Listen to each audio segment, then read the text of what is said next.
inclusion, we're all brothers here. We're all friends, we're all family, we spend the most time here. I want to say diversity mean like everybody, gay, lesbian.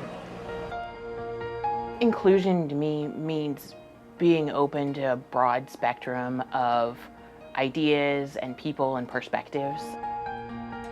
It's not just race, it's more about our life experiences, our work experiences, where we were raised, how we were raised. The difference in individuals is how I look at diversity. I never view a person as to their size for the reason of hurtful feelings. I know what that's like. I know how that feels. I've had harsh words in the shipyard and out. They'll go, oh, let me go first before best so that, I can get what I want before everything is eaten. And to have yourself singled out or others stare at you to the point where you almost have to say, can I help you? Is there a reason that you're staring at me kind of things? I'm just a regular person doing my job and trying to get through the day like everyone else. The first perception is, generally she's a woman and an overweight woman.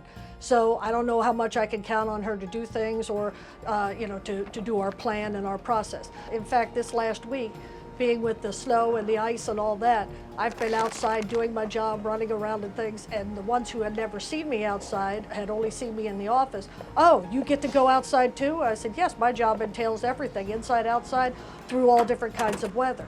They were very surprised to see me outside and that I was actually moving or physically doing something. Now, I have lost weight on and off, and what always galled me about that was that when I was thinner, all of a sudden I was a part of a different group. I was looked at as, oh, Bess has all the great ideas, Bess is doing this, Bess is doing that. I didn't get any smarter, I didn't get any richer. All of a sudden I was great.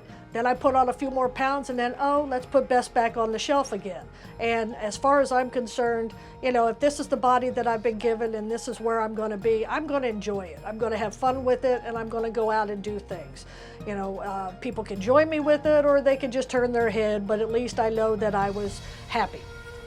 I don't know that I'd say I'm normal any more than any other person is normal because everyone is their own unique snowflake, but I think that I'm a good person. I'm pretty irreverent about most things. I don't take too much too seriously.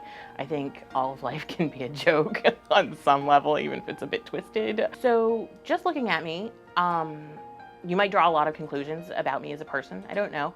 But one of the things you might not know just by looking at me is that when I look back at you, I have a visual impairment and I probably don't see you. Or at least not the specifics of you. I'm legally blind. When I was 23, I got sick, and 2 weeks before I started graduate school, I lost most of my sight. So I've been legally blind for 9.5 years now.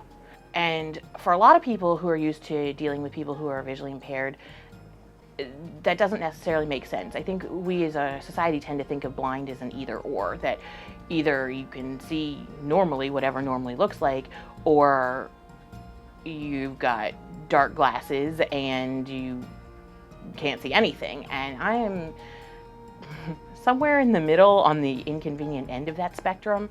I don't see anything out of my right eye except for a little bit of movement in the corner and the difference between light and dark. And then in my left eye, I've got center vision lens corrected to sort of normal, but I have a super restricted field of vision, so I liken it to basically seeing the world like you would be looking through a fogged up window where someone has taken their thumb and sort of cleared a tiny little area in the center. And that is a giant inconvenient pain. I've been in meetings where there's, say, an overhead projection or people have a handout, and the way people talk about information is very geared towards people who can see whatever it is. It's up on a board or a screen or in front of them. And so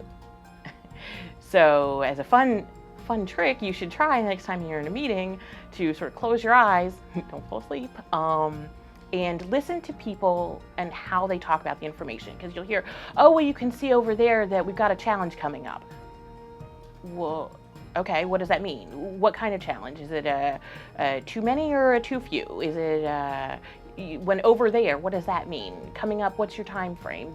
The way people sort of have a verbal shorthand for information they assume that other people can just absorb at their speed tends to be a little bit exclusionary, although it's very rarely, I would say, deliberate. I do think that it's important for me personally that I'm able to find an opportunity like this to talk openly about something that for a long time I was very, very embarrassed about. I didn't want to tell people that there was anything different about me. I didn't want to be anything other than what I thought of as normal. And as I've gotten more comfortable at the shipyard, and as I've understood that the shipyard is changing, and even in the relatively short time I've been here that it has changed, I think I've been able to be more comfortable with my own situation and kind of maybe move it to a place where it's not something that defines me, it's not something that limits me, but it is something that's important to have